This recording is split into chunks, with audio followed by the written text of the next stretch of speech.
Ladies and gentlemen, from the depths of flyover country in the heartland of America, the Kansas City on the other side of the mighty Mo, welcome to Hittin the Bricks with Kathleen, the do-it-yourself genealogy podcast that features your questions and her answers. I am John, your humble hubby host, and we'd like to say Udveziyut to new listeners in Hungary. On this episode, we'll be talking to Alexis Bagale from the Mitten State, Michigan. So let's start Hittin the Bricks. So, so Kathleen, now that we're already into it, and we are already recording. Alexis, your Middle Eastern is from which country? Oh, my grandpa's Palestinian, but that's actually the other side of the family. That's my mom's side. I'm only asking because of your DNA. Oh, sure. Yeah. No, That's my mom, the Levantine. What is the question? What was the big question? What brought you two together? I'm going to let Alexis answer that. Okay. So I reached out about my great-great-grandmother, Ellen Conard. I know very little about her. She died when my great-grandma was fairly young. Nobody in the family knew anything about her. And I was never able to find anything about her before her marriage to my great-great-grandfather, which she was about 17. He was about 30 years older, which even then was a little unusual.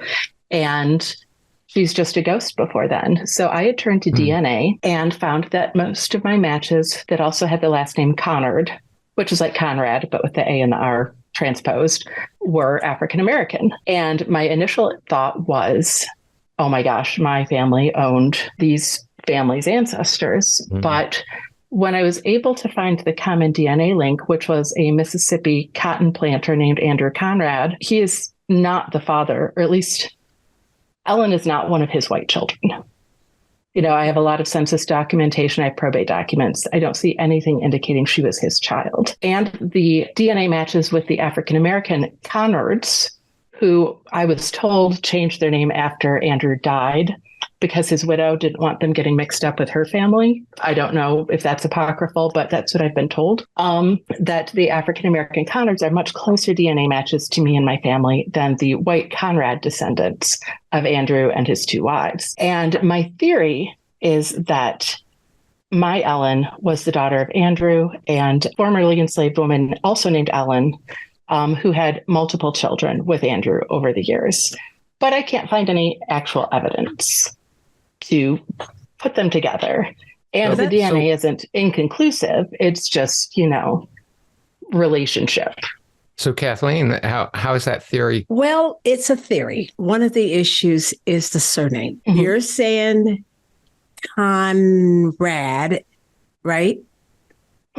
That's the way your family pronounces it, Alexis? So, no, my great-great-grandmother, her marriage certificate says Conard, Conard. Andrew was a Conrad, and all of his white children went by Conrad. And his African-American and, I guess their biracial children initially went by Conrad. But at some point, you can see them starting to change. Like initially, they had signed documents and marriage certificates, et cetera, put Conrad. But at some point, they started all using Conard. Well, it gets even more exciting. There are about 6 different versions of this surname. Okay. Is Conard, Conrad, Conard with a U instead of the O. They're all related. Okay. The Conards with a K. Oh, I haven't seen that one. Yes. I've seen Conrad. And Conard and a Conrad with a R-A-E-D. So I'm going to ask you a couple questions about your DNA. And know that you'll get all my notes. Anything I talk about, I will be sending that to you. They're raw, but you'll get them. Have you tested in DNA beside, or you or your Aunt Cheryl, John? We were working with her aunt who took a DNA test also, which I love because it's closer to our target. Has anyone tested on anything beside Ancestry.com? Yes, I have tested on 23andMe, Family Tree DNA, and MyHeritage, Living DNA, or Family Tree. I think I just uploaded it to That's perfect. MyHeritage. And several of my cousins who are Ellen's direct female descendants have tested as well on 23andMe. That was one of my questions is we need a larger pool. So one of those larger pools is to have the full thing analyzed. Take her ancestry results and populate the other tests with them. You can't do that on 23andMe. So great that you took to 23andMe, but you can populate them on the other sites. And so if you've done that and you need to have as many cousins do the same thing, free version is fine. For MyHeritage, Family Tree DNA, and I believe I've added my aunt and my cousins on both of those. Okay, perfect. And I didn't And my see half-sister those as well. We have the same father. Okay. But what I did note that we talked about the surnames just a little bit already. What I did note is that you have had analysis of your family tree already done by another group, and that I want to mention that a little bit about it. I looked at their documentary, their next steps for you. And I have to tell you, I agree with absolutely every one of them because there's too much open. So I would say, it's worth you either going back to them if they know or hiring another company to help you with a DNA analysis. What kind of DNA analysis specifically do you think I need to look for? That's going to be the bulk of our conversation. So let me I'm just pulling up the document that I had sent you about next steps. This one has a title of documentary where they say search probate records in Jefferson City and so forth. Every one of those is accurate. But before I do those, I would suggest you do an X-chromosome analysis. They did not do that. And there's probably several reasons why. It's fairly new out of all of our analysis on DNA. Is that the same as a mitochondrial DNA or no? No, it is Okay. not. So I'm going to talk about that in just a second. And I'm sorry, just because I'm curious, is that something I could do or do I have to have a direct female descendant do it? You already have all the tests you need. So, John, this particular job, we haven't talked on the show about X-chromosome analysis. We've talked about other types of DNA analysis. But what this will allow Alexis to do is to follow just the X-chromosome, which is passed down to all of the children of the mother, but it stops with her son and continues with the females because the woman needs the XX. The man passes down his X chromosome from his mother to all of his daughters. Thank you, Aunt Cheryl, for taking a test because Aunt Cheryl has a copy of the X chromosome from Ellen. Oh, she would, wouldn't she? Because it doesn't pass 2 male generations in a row. Exactly. But she only had one, my grandpa. Yep. She has Cheryl to Harold, which he has that X that he passed completely to Cheryl. So Alexis just said, because it doesn't pass 2 generations in a row. Of a male. Right. You can't pass male. They're not just carrying it. Right. What happens to it? They get the X of their mother. Right. You always carry the X of their mother. So 2 males aren't going to have so father, son aren't having the same. Got it. Okay. I didn't know if it just evaporated or it's literally replaced. It's replaced by the male's mother. And thanks to Cheryl, who was the daughter of Harold had the X, right, which means he got the X from his mother, Martha, who got a recombined X from her mother. And that takes us to Ellen. Okay, hang on. I'm gonna hit you on what do you mean she got a recombined X? Because a woman has 2 X's. Yeah. She's getting it she has her father's X and her mother's X. Right. So, so they're recombined as she's passing it down. Okay. But it doesn't mean that she doesn't have it. All that means is she is going to do a DNA analysis and eliminate all of the Richters because the Richters married, right. Okay. Ellen, that was Ellen's husband. So her first job would be look at my X, how it's inherited. And I've done 2 handwritten charts for you so you can see it. Ooh. And from that, you're going to first eliminate the X's of the Richters. And I'm going to suggest you start with second cousins, which you're going to have like a shared chromosome around 200, 250, something around there. Well, I do have 2 second cousins on this side who are, they're the ones who did 23andMe that I specifically asked to because they're Ellen and Martha's direct female descendants. So would comparing them to Cheryl's be the best start? Yes. But that'd still give me all the Richters too.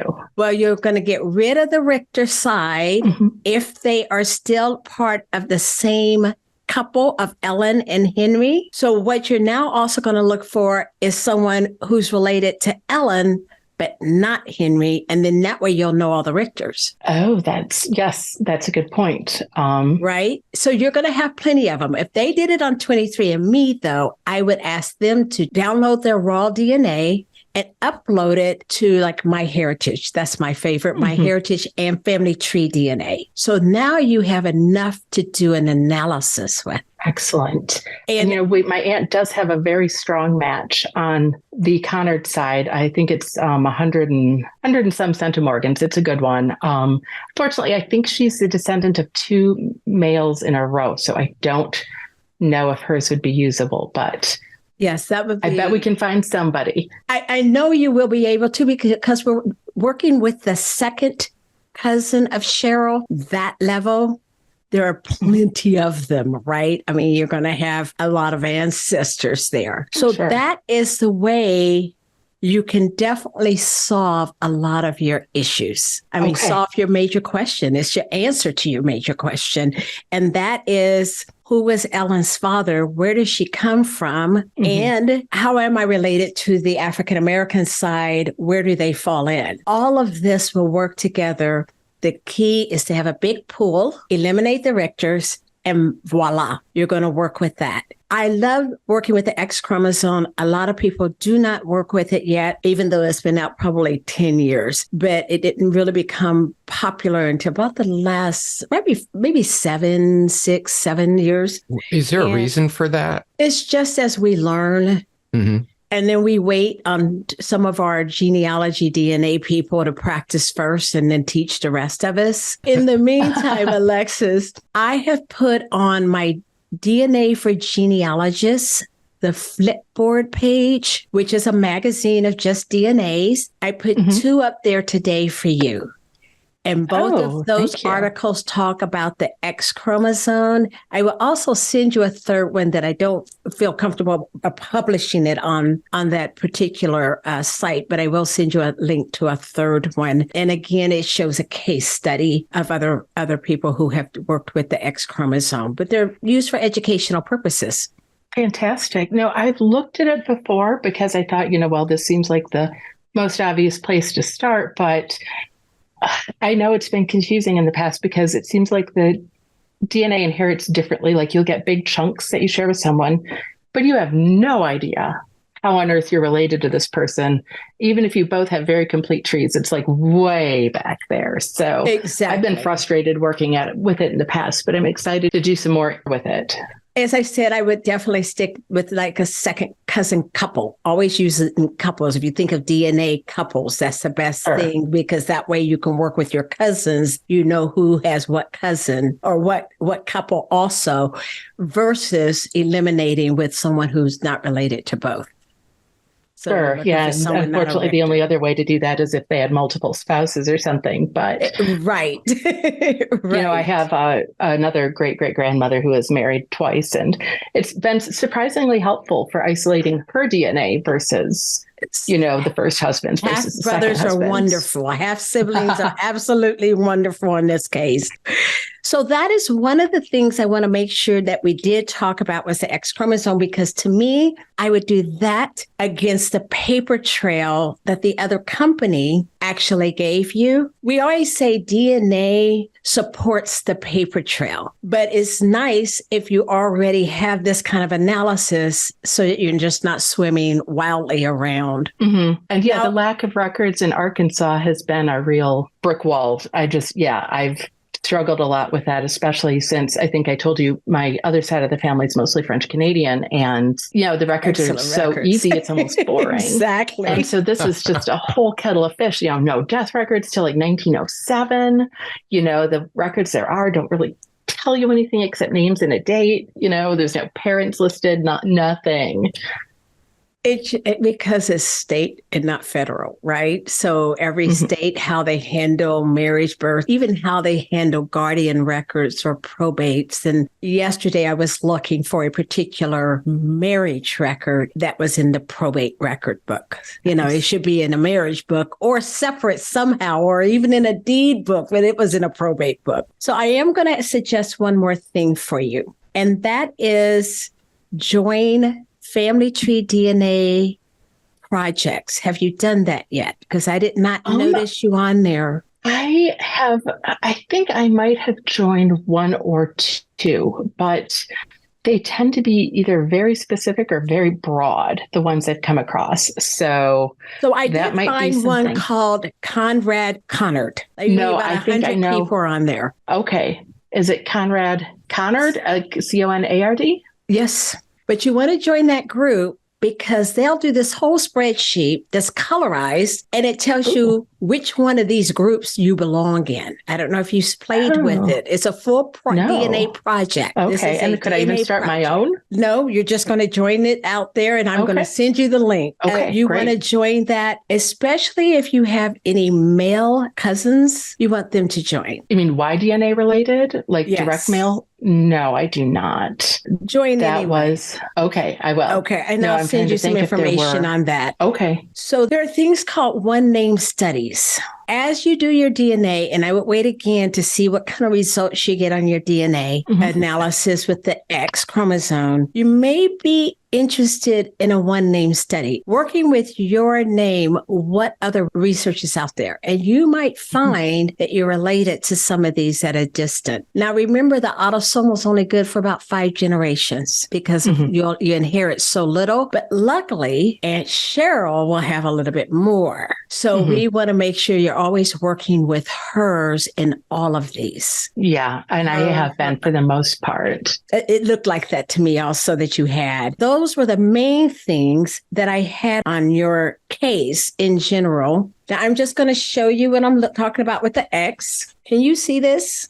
Yeah. Yeah. Oh, is that an X DNA inheritance chart? Exactly. And so I would just scribble names in there for you. The other 2 things that I'm very interested in is who is Pinky? One thing that's been challenging about this is we have a lot of mutual relatives shared amongst all the various Conards and Conrads and Conrads. And most of them have ancestors coming from York or Chester County, South Carolina. And Andrew says in all known censuses, he was from South Carolina.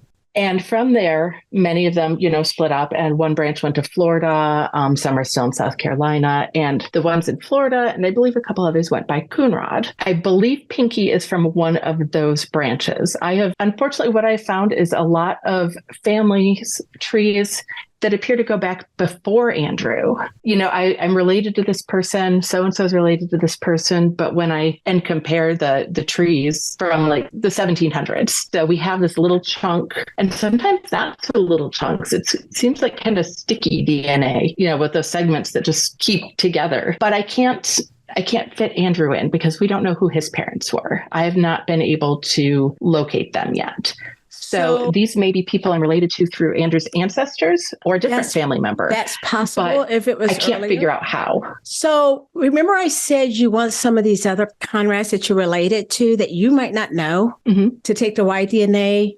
This is the time to be generous and send them Y-DNAs. You contact them and say, would you be willing to do this Y-DNA test? A lot of people say yes, especially if you're paying for it. But I would say Pinkies, Andrews, these kind of families are the ones that you want to send a Y-DNA to. And I'm only talking about 2 or 3 to see how they're related to one another. And then you can compare it to you. Because if they are far behind, that's why you're not getting the right hits on your autosomal test. Alexis, basically, that's where I'm going to tell you to start. And your tree, I think, is nice and clean. But if it's not, and you're not sure who's on the tree, make sure you mark it if possible or take it off your tree because people are copying bad trees. So just make sure your tree is cleaned up and really review that last report. And I can see your issue, but it's really partially because there's not enough data yet. When you get the X chromosome in the analysis, then I think when you turn to another company or you have someone else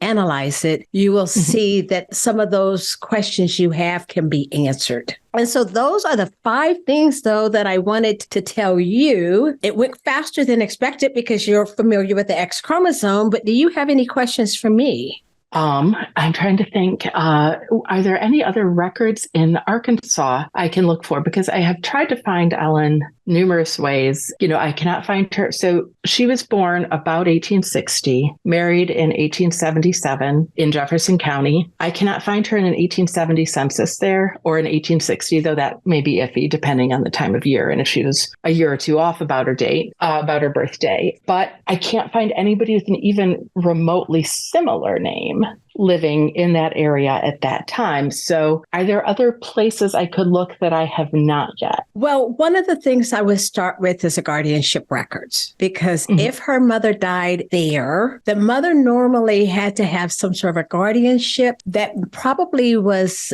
managed by a male. Those records should be there. I also trace land records. Who inherited what land record? It is possible also that Ellen had different siblings who inherited some of these land records, especially the brothers. I would really start widening your search versus narrowing. So I would make sure you are combing guardianship records, land records, and the county next to theirs. Don't just stick in their county because they went to the closest. Sure. If you know where they came from before Arkansas, remember they may have kept something there also. She does say in one census her parents were born in Georgia. I have not found them in Georgia either because I have looked there, but I don't have first names either. And Conrad, if you're looking up that version, is very, very common. Yeah.